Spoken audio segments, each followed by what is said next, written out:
Ang bidyong ito ay ipinadala naman sa atin ng isa sa ating mga viewers na tumangging magpakilala, at mula naman di umano ito sa isang Indonesian Facebook user na hindi na niya maaalala ang pangalan. Pero ayon sa kanya ay kuha ito ng isang pamilya habang sila ay kumakain sa isang karinderya sa isang lugar sa Indonesia, na ibinahagi nila sa Facebook matapos nilang may makuha ng kakaiba.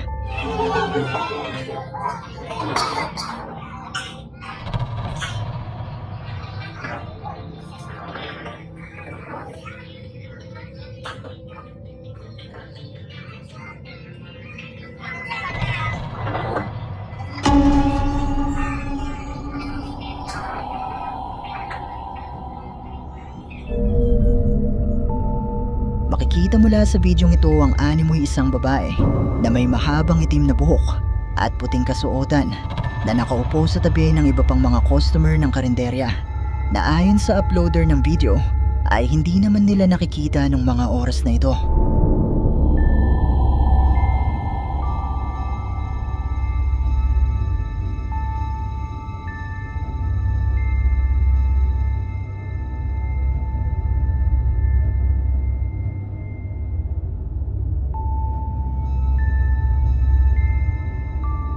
Ayon pa sa uploader ng bidyong ito ay kinukunan lamang nila ng video ang kanilang mga anak, at hindi nila inaasahan na meron pa pala silang ibang makukuhanan, at naniniwala sila na ang babaeng ito ay isang white lady na naligaw sa lugar na ito.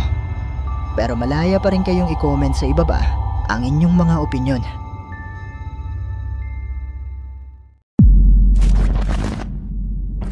Ang bidyong ito ay kuha naman ng isang lalaki sa loob ng kanilang tahanan isang gabi matapos niyang marinig na sumisipol ang kanilang takore. Yun ay kahit hindi naman siya nag-init ng tubig, at dahil wala namang ibang naroon na pwedeng gumawa nito, dahil nag-iisa lamang siya nung mga oras na ito, ay naisipan niyang kumuha ng video.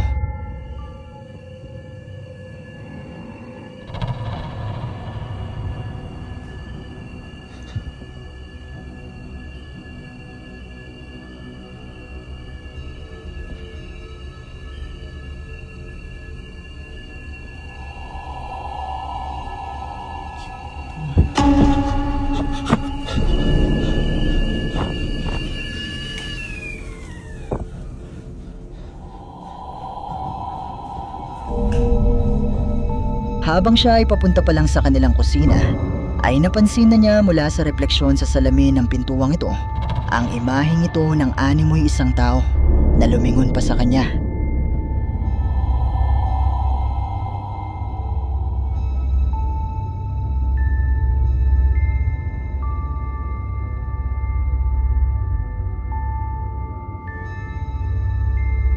Naglakas loob naman siya na pumasok sa loob ng kusina, pero wala namang tao na naroon, at tila ba naglaho na ang nakita niya mula sa refleksyon. Pero totoo nga kaya ang nakunan niya sa bidyong ito? Isa nga kayang multo ang nagpakita sa kanya nung gabing ito? Kayo, ano sa tingin nyo? Wait, napansin ko na 80% sa mga viewers ay hindi pa nakasubscribe dito sa ating channel. Kaya naman kung ikaw ay isa sa 80% na ito, iniimbitahan kita na i-hit ang subscribe button at ang notification bell, dahil marami pong mga nakakatakot na videos ang paparating. Ang Japanese ghost hunter na si Shiro, na may-ari ng YouTube channel na Kuro Shiro, ay kinontak ng isa sa kanyang mga viewers para paimbestigahan ang pinapaupahan nilang bahay sa Japan na wala di umanong tumatagal dahil sa mga pagpaparamdam sa loob nito. Kabilang na dito ang mga boses, mga yabag, at kusang paggalaw ng mga bagay sa loob ng bahay. Pinaniniwala na ang isa sa mga kwarto ng bahay ay lagusan ng mga espiritu, kung kaya naman may mga multo na nakakapasok dito. At sinubukan nga na mag-imbestiga ni Shiro para mangalap ng mga patunay kung may katotohanan nga ba ang mga kwentong ito.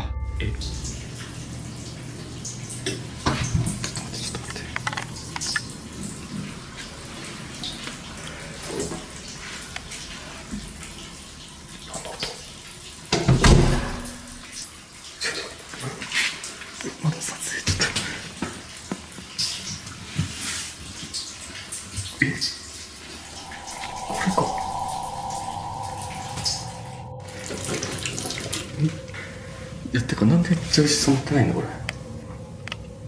いや待ってよ、まだ撮影全然始めたばっかなのに。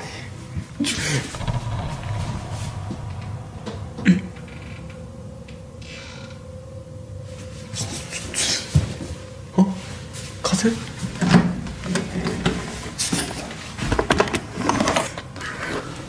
うわ、またライト消えた。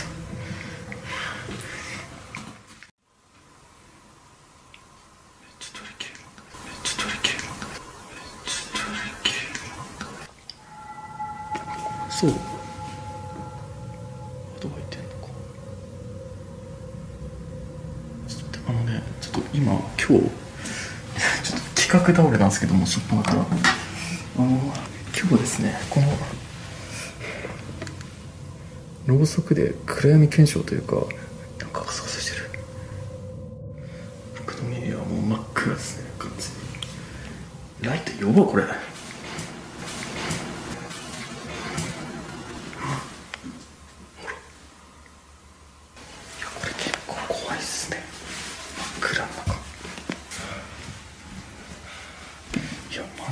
さっきこれなんで開いたの？こ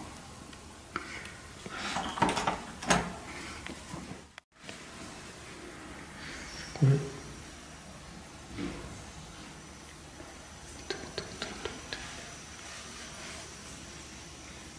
えぐくない？待って、ドアなんか今動いてなかった？トイレのドアまた。めっちゃ気配した。待って、なんなんこれ。やばいって。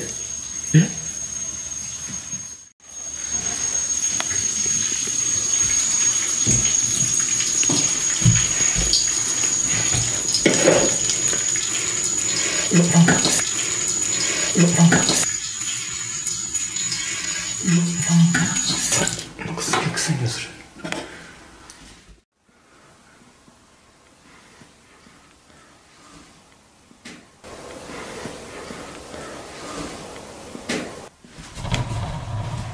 今の仕事。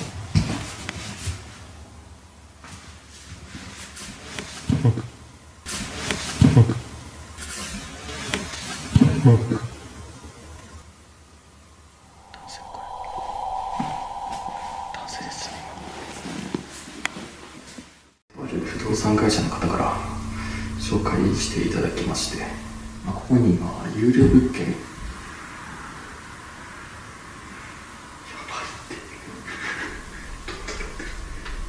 有料物件みたいな感じで今入ってきて、早速いろんなことが起きてます。それでですね、今日なんですけど、もう一軒別のところで、そちらもなんかお友達が転ってる。そちらもなんかお友達が転ってる。ここに定点にいて、そっちの物件の方にも一応行ってみたいと。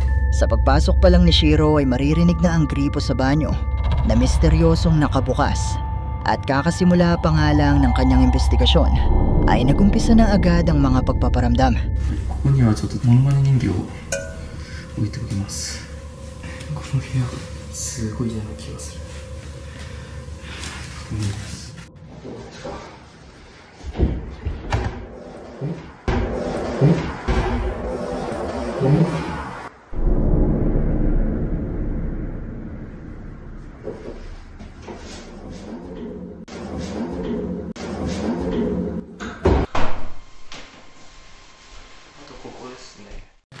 全然見えない。めっちゃギュウギュウなんだけど。お、どこになってんの？誰かいます？な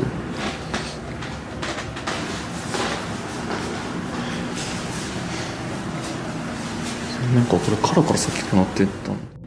あれ？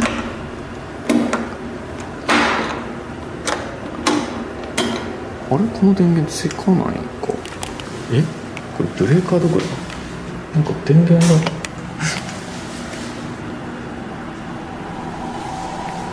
すげえロットした。これ電気つかないか。エアコンだけ通してくれた。そんなことある？その電気ついてないなこれ全然。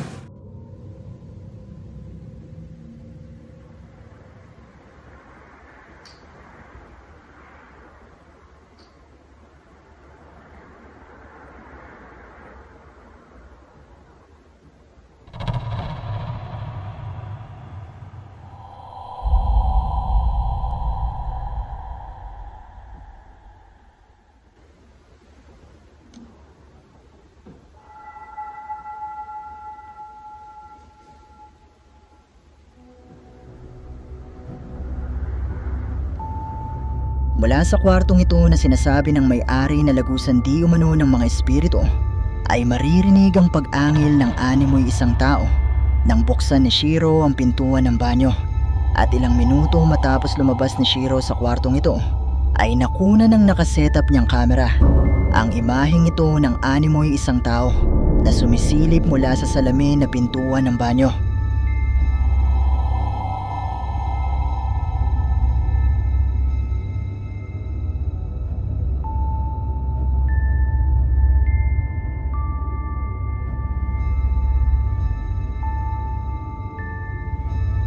Matapos nito ay mapapansing bigla na lang gumalaw ang nakasetup na camera ni Shiro na ayon sa kanya ay gagalaw lamang kung may madedetect itong tao na gumagalaw.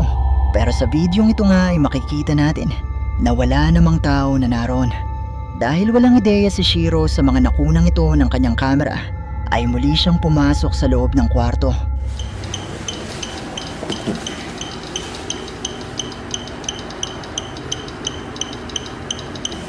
窓の方に人結構いますな。こっち側の部屋だったり、ここにもそうかますね。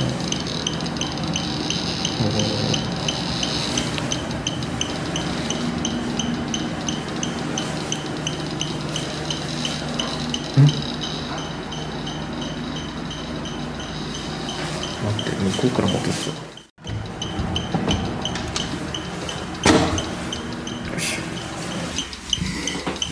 こっち匂い変わったな、さっきと。トイレか。トイレあんまマジで反応しないな。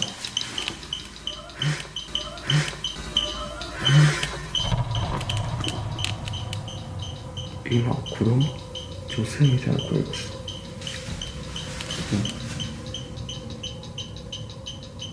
喋ってる。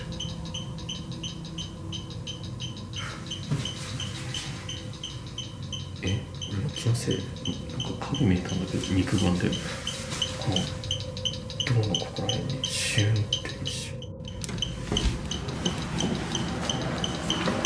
涼しい。一通り回ったけど、こっちがなんか足音したっすね。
Nakarinig si Shiro ng tunog mula sa loob ng banyo at pumasok siya dito. Dito nga ay nakarinig naman siya ng boses ng isang babae. At ilang minuto matapos niyang lumabas ng banyo ay nakuna naman ang nakasetup niyang camera sa loob nito. Ang paglitaw ng imaheng ito mula sa salamin na animoy isang tao na bigla na lang ding naglaho.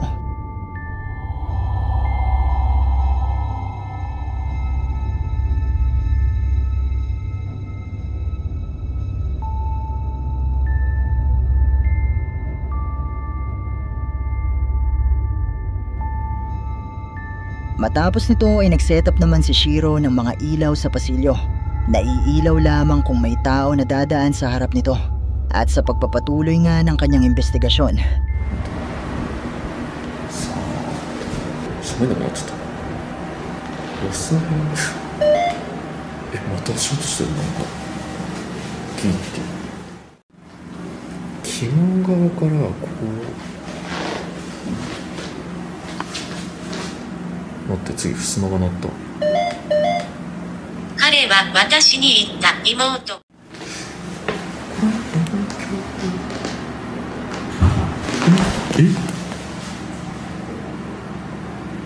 めっちゃ玄関落としたよ、ドアノブの。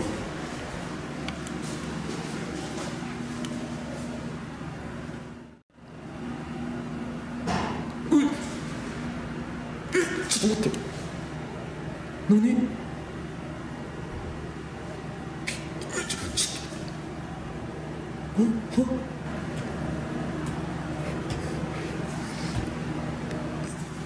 めっちゃ足音やばすぎでしょこれは。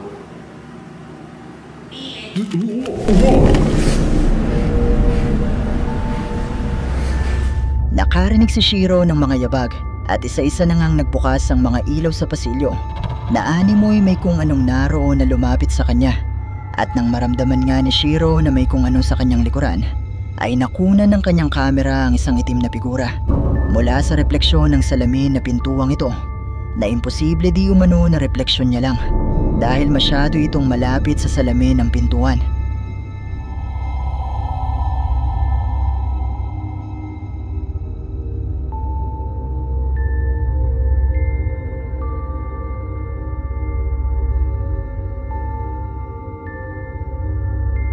Ang mga tunog at mga pagpaparamdam kayang ito na naidokumento ni Shiro ay mga patunay na totoong haunted ang bahay na ito sa Japan.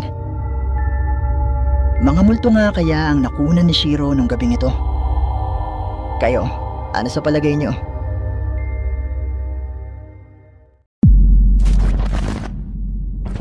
Ang bidyong ito ay ipinadala naman sa atin ng isa sa ating mga viewers na si Dandy.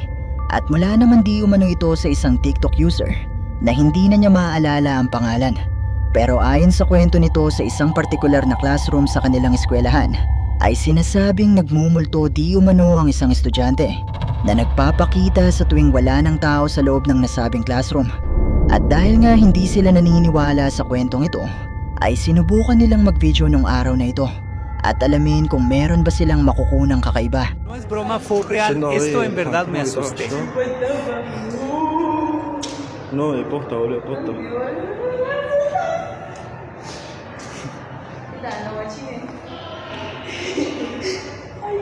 Pobrecito. Mira, mira, mira. Boludo, vení, mira. Ay. Es una negra. Vení, boludo. Ay, pelotudo. Nang sumilip sila sa bintana ng classroom na ito, ay nakita nila ang isang estudyante na nung una ay inisip nila na baka nagpaiwan lang dito. Pero nang pumasok na sila sa loob ng classroom, ay wala na ang estudyanteng nakita nila.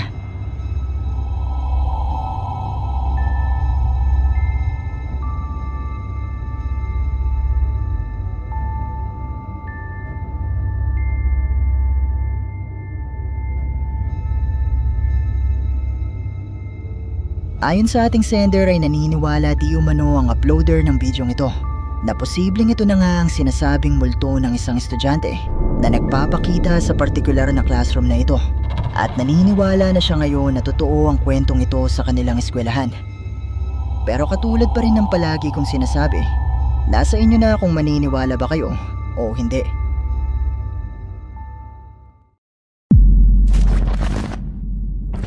Ang bidyong ito ay mula naman sa isang Mexican TikTok user na nagngangalang Alberto. Mahilig siyang mangolekta ng mga bagay na antigo at ayon sa kanya ay naisipan niyang mag-video nung gabing ito nang mapansin niyang gumalaw ang isang lumang manika na kamakailan lang ay nabili niya. Kung kaya naman sinubukan niya itong kunan ng video at abangan kung muli ba itong gagalaw. Amigos, estoy erizo, miren. Miren eso que acabo de ver. Y fue en mis ojos, amigos.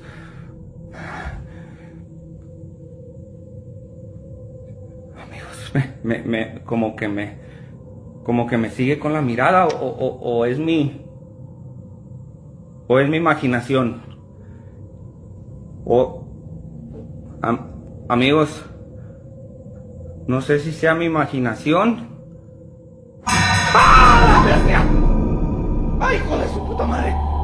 ¡No mames! ¡No mames! ¡Hijo de tu monita madre! Ay, amigos, aguántenme. Mula sa bidyong ito ay nagawang makunan ni Alberto ang muling paggalaw ng manika na bigla na lang lumingon sa kanya na para bang ito ay may sariling buhay.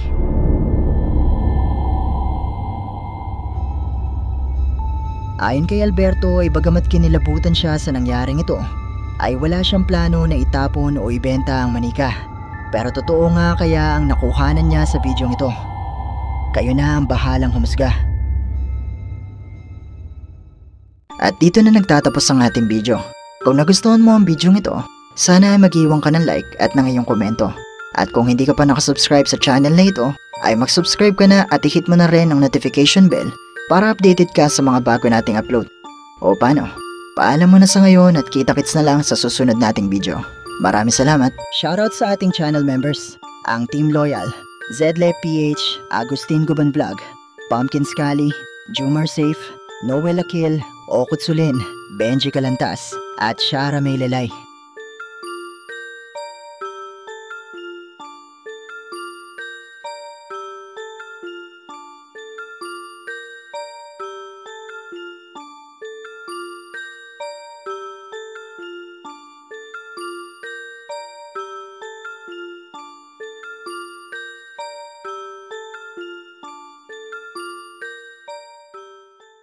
Hi! Kung meron kang mga videos na pwede nating i-content sa ating munting channel, i-email mo lang ito sa sircripstv@gmail.com o kaya naman na i-PM mo lang ako sa ating Facebook page. Maraming salamat!